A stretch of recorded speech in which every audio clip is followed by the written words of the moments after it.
I had somebody recently leave me a comment about the 10th step in Quackaholics Anonymous, and it was actually, I'm going to read it on here anyway, but it kind of brought up something that I've kind of addressed in other videos, and since I'm kind of been real busy this week and didn't even know if I was going to get an opportunity to make one of these, I decided to just go with this particular topic, which is that AA members who have been hanging around their program for 20 some odd years, outside of talking in, you know, talking in slogans or saying a phrase or a quotation out of the big book, they seem to be kind of at a loss to explain their own program. For example, I remember asking people one time when I was not necessarily new. There was a little period there where I was starting to doubt the bullshit that I was hearing in the rooms, and I would say to people, there's a part in the big book that confuses me, and that's that part where Bill says, if you fail to enlarge and perfect your spiritual life, which I always thought was kind of an odd choice of words anyway. Enlarge, I guess when you get my age and you hear the word enlarge, you think about all your doctor visits where you're worried about your prostate or something like that. But enlarge and perfect your spiritual life. Well, it's kind of difficult for me to understand what that means exactly. Now I look at it as patently absurd. But even back then, I was thinking to myself, well, what do you mean enlarge and perfect? I thought it was all about progress, not perfection, which, by the way, is the convenient excuse they use to get out of accomplishing or doing anything. You know, a lot of the times in AA meetings, when you see people engaging in all kinds of abhorrent behaviors and doing all kinds of shady activities, and you point it out to them, they will do the dodge that I've talked about on here many, many times before, which is, well, we're all sick in here. Well, we're all, we're here because we're not all there. And it never occurred to me to say, and of course it makes perfect sense now, since you can never graduate from AA and since you can never get out of AA or overcome alcoholism, since you're lifelong sick and you're trapped in those rooms forever. It never occurred to me to ask these people, when are you planning on, maybe getting past just being sick? I mean, if you've been sitting in meetings for 10 and 15 years or 20 years, 25 years, like some of them I used to encounter all the time, and you're still stealing out of baskets and you're still dealing pills to newcomers and you're still doing all these other unsavory things and you're still a bullying, angry person who just can't tolerate the thought of somebody having a disagreeable opinion. Believe it or not, as a side note, I actually had somebody go off the deep end with me one time over a fucking band. Over a certain type of music, and it was only because I said I never really got into them. It was like, well, fuck you, you can't appreciate music. Yeah, that's how insecure and bullying they are. But it occurred to me, if you've been in there all this time and all these all these years, and you're still behaving like a miserable fucking asshole that doesn't seem to have any kind of healthy relationship towards this people in general, outside of a small-minded petty behavior and just downright petty crime, where is the progress even happening? I mean, you can dodge and hide behind progress, not perfection, but what progress? I mean, you're not making any progress at all. Like, if you're trying to learn a new skill, even if you're moving at it kind of slowly, somewhere along the way, you're going to at least say, well, you know what, I feel like I've gotten a little bit better with this. Or I feel like, I don't know. I kind of feel like after hitting the plateau there, I kind of feel like I've crossed another threshold and I kind of have accomplished something a little bit better with it. I mean, that is the whole purpose of trying to learn a skill or acquire a new whatever it is that you're trying to do in life, if you're actually looking to progress at it. Like, you could be a violin player and you could play for 9 to 10 years and there's always going to be room for improvement with a violin. It might take 9 to 10 years to be able to play something like Mozart or Rossini or Schubert or something like that.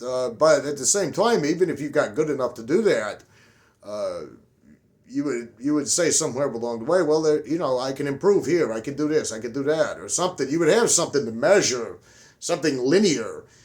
Whereas I never saw that in AA at all. I just saw a bunch of people that weren't doing any progress at all. It was justifying their shitty behaviors by saying, well, we're all sick. It's just progress. But that's not really the topic that I kind of wanted to touch on. What I wanted to touch on is the fact that nobody can ever seem to explain what they're supposed to do in there without resorting to the things that we've all heard a million times before, that's been regurgitated over and over again.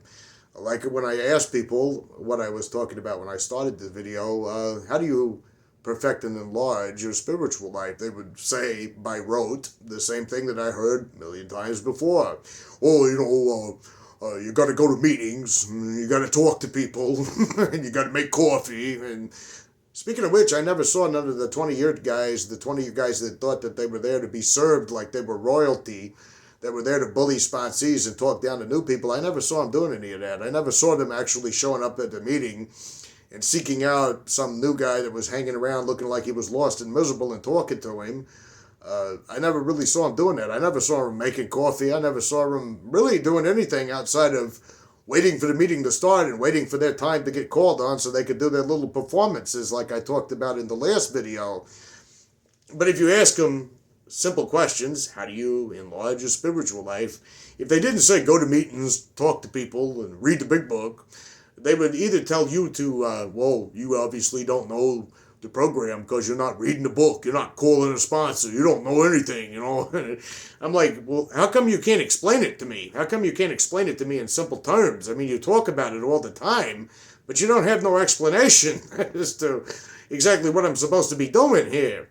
Like if you say to somebody, well, I did a fifth step with somebody and I feel more depressed than ever, they'll just tell you you're not doing it right, but they won't tell you what you're doing wrong. They won't tell you, well, I went through something like this, and what I found that I had to do is you just get lectures, you get slogans, you get cliches, thought-terminating cliches. I like that. I don't know who I first heard say that, but that's what that is.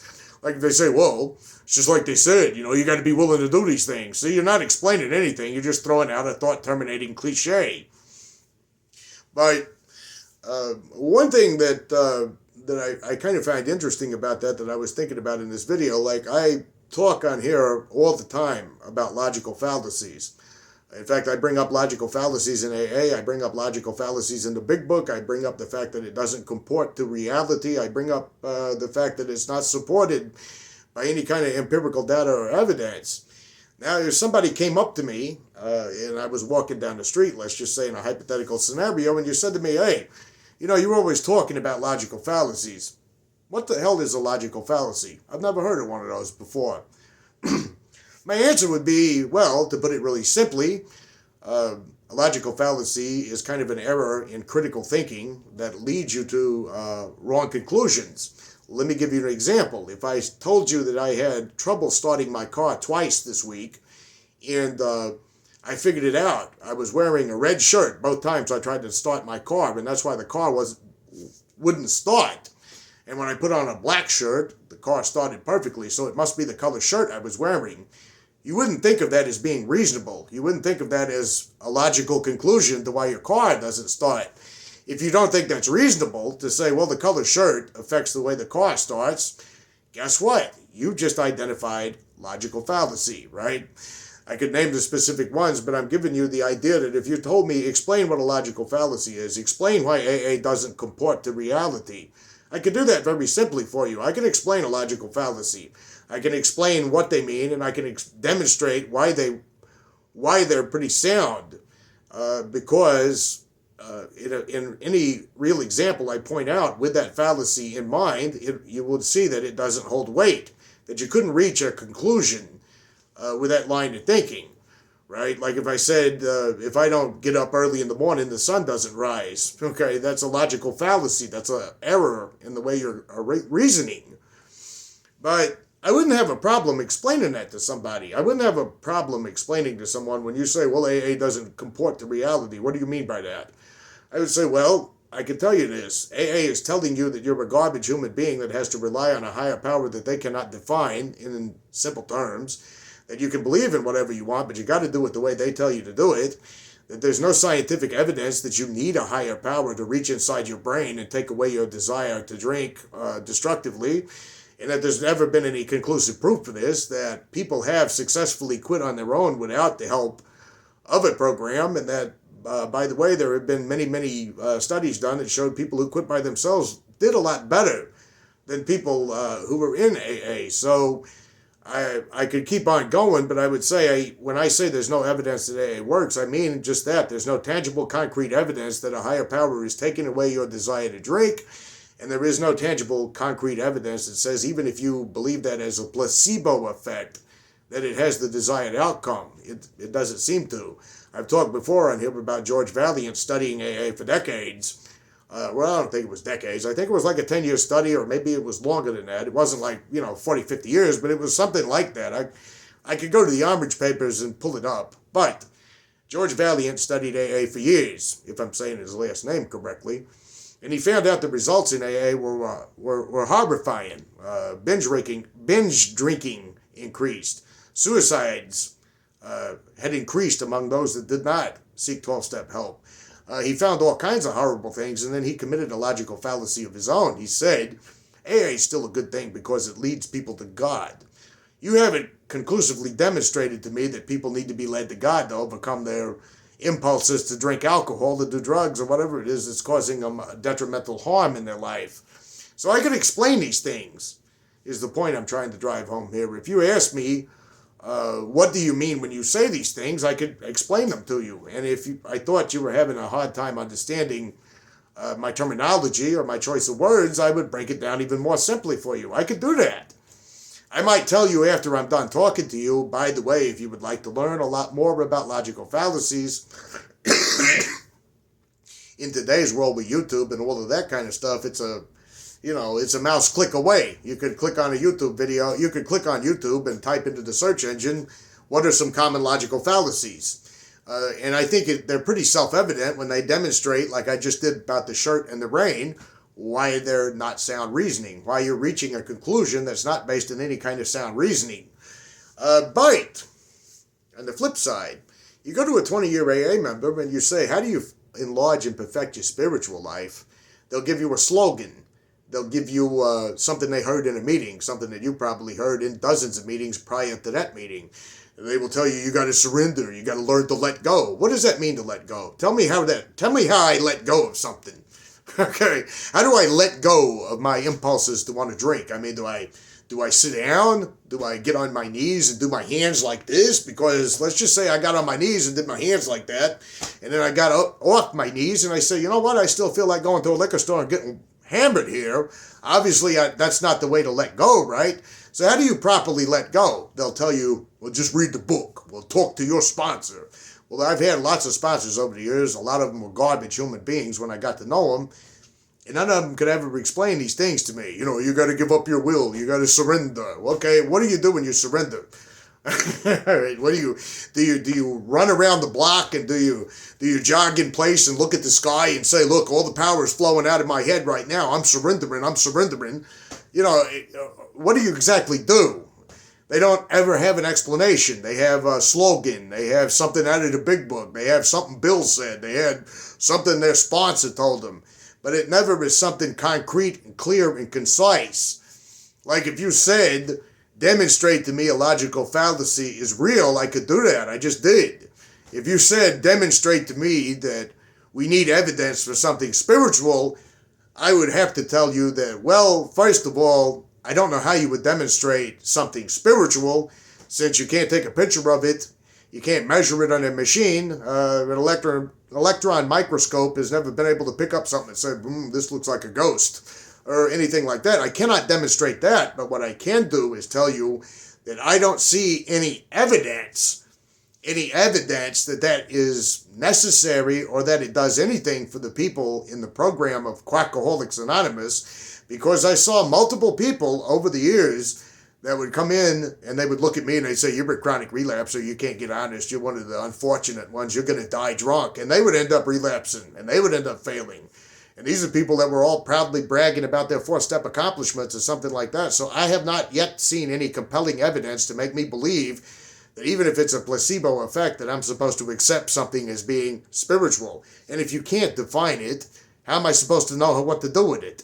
Okay, if I said there's some invisible stuff over here, some invisible stuff right there, and if you don't get it right with that invisible stuff right there, you're fucked. And you said to me, well, okay, all right, I'll play along. What's the invisible stuff right here? It can be whatever you want it to be, but if you don't get it right, you're gonna fucking die. Okay, but how do I approach this invisible stuff over here? Well, you don't want to get sober. You don't want to change your act. You got to read. You got to understand. But you can't give me clear, concise steps, which I think is a problem.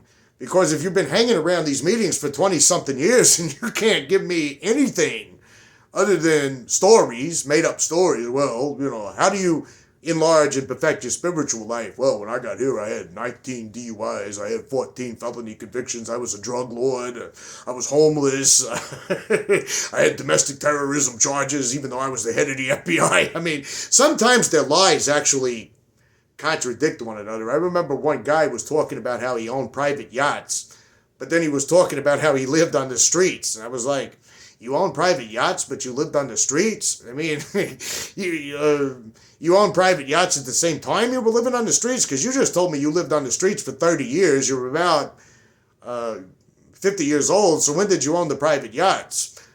Because you were a successful drug lord with private yachts, but you lived on the streets for 30 years. These lies don't add up. I mean, if you were going to have to live on the streets, why didn't you go live on a fucking yacht or something like that? But again, nothing useful, nothing concrete, nothing tangible, nothing compelling, which kind of leads me to this comment for this week. And it gave me something to think about, actually, overall for the video. But it says, I remember asking these so-called gurus a very simple question. How did your 10th step go yesterday? I never thought about doing that. This is great. Can you share your experience? They would almost always get confused, awkward, and not answer the question, and then end the conversation rudely and walk away. Believe it or not, whenever I had specific questions about things, like I sincerely wanted to know, because I would hear people saying, after I did my 5th step, I knew that God had forgiven me. Okay, you did your 5th step, and you know something that every other faith in the world has yet to prove, because every faith in the world is based on that faith. You know something. You have a knowledge claim behind all of this. How did you know? And they would say, well, see, this is what happens when you're not willing, when you're not ready to be honest. You're not ready to do anything. You're looking for an excuse to drink. No, I actually just asked you a simple question. How do you fucking know? And they can't answer. If this program saved their lives, and the big book explains that step 10 should be done every day, then I would think they would be happy to share their experiences with doing it. Yeah. The truth is they don't do it, and I agree. I've never seen I never saw any old-timer guru or whoever that I got to know on a personal level. I never saw them doing anything that even remotely hinted that they were trying to look at their part in things, that they were trying to make right what was wrong. I mean, I would hear them, share these grandiose amendments, shares in these meetings, but I remember one guy that used to sit in meetings, for example, and he would talk about how today you can't make me angry. And I was with him one time at some fucking AA convention of all things. It's cringeworthy, I do know, but we were pulling into the parking lot of this, it was at this big hotel, and this guy blew the horn at him. And I don't remember now what it was about. I think he was backing up and he almost bumped the guy, but he stayed pissed off about that fucking horn the rest of the night. We were walking through the convention together, and of course he was shaking everybody's hand. Everybody, the great old timer is here. The great old timer is here. That's how they were treating him at the time, because he was a celebrity. And then like an hour and a half later, he's like, that asshole that blew their horn. And I'm like, a fucking guy blew his horn. Why are you still talking about this, And then as we were leaving, 3 and 4 hours later, they actually kept me there all afternoon and late into the night when I had to be at work the next morning. 3 or 4 hours later, we're in the car and we're driving. He's like, I bet that son of a bitch who blew that fucking horn. And I was like, a guy blew a horn at you. Jesus. He would have died if he'd had to drive in New York City or drove a cab like I had to drive, because, it's a horn. But you're sitting in meetings claiming you're some spiritual guru god that has a direct line of communication to the spirit of the universe. But if I asked you how, you can't tell me how you do that, and at the same time, you're fucking pissed off about a horn all night long. What do you want me to believe? You want me to believe my lying eyes, or do you want me to believe the shit you're telling me, That's a song somewhere, I can't remember it. The good thing is that these phony liars would completely avoid me from that point forward. They would realize that I knew they were full of crap and it scared the daylights out of them. 100% agree. I tell you what, there's one thing these performers in AA in looking back on it now, I realize why a lot of them really just went out of their way to make it very obvious that they despised and detested me. Um, I realize one thing that these phony performers hate worse than anything on earth. They hate someone who can actually see through their garbage, their lies, and their crap. See, they're perfectly fine when they got the adoring crowds of people who probably are only adoring them. This is a cynical take, but I would see certain AA members that like had maybe 6, 7 months, and when they would get called on to meetings, they would just be practically kissing the guru's asses, if you're serious, you listen to this guy over here, you listen to that guy over there, and I'm thinking, you're trying to get some kind of weird promotion, I guess, where you can be one of the in crowd, and I hate to tell you this, but most of these gurus you're sucking up to look good in front of, they don't give a shit about you. You could get drunk and die tomorrow, and they would just go right on. But I don't even think most of the people who adore them the way they think they're being adored is even doing that realistically either. I think that's just more rank hypocrisy. It is kind of a tragic thing. Well, maybe not so tragic if you think about the kind of world we live in, but it is kind of interesting that this so-called program full of all of these spiritually whatever the fuck they are. They can't ever tell you exactly what they are either. Spiritual today. What does that mean to be spiritual today? What does that exactly mean? It means, it means doing the right thing. It means, well, you know what? I can do the right thing and have nothing spiritual to be, to be included in that definition. Like, if I see some kid fall down on a sidewalk somewhere and I run over there and help him up, I don't need to apply the label spiritual to that. It's just me doing that in the spur of the moment. If I see somebody trying to get change out of a machine and I just walk by him and I say, hey, I got a couple of quarters here, don't worry about it.